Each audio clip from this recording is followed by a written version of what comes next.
52. Carrera número 52.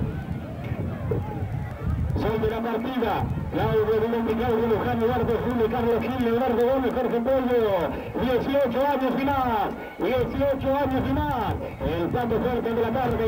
En la jornada clasificatoria. En la jornada clasificatoria del Nacional del Ciclado de la Máquina. Espectáculo imponente. Espectáculo imponente. El que brinda a los chicos de 18 años y más. Vamos a ver la punta. El 314 en punta. Claudio Luján, 258.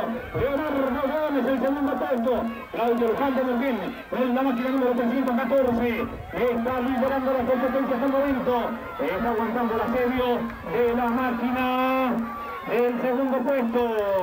El 314 en punto, segundo puesto, la 258 de Leonardo Gómez. Vamos a ver qué sucede. Fuerte, fuerte el andar. Muy fuerte el andar. En esta carrera 18 de 32.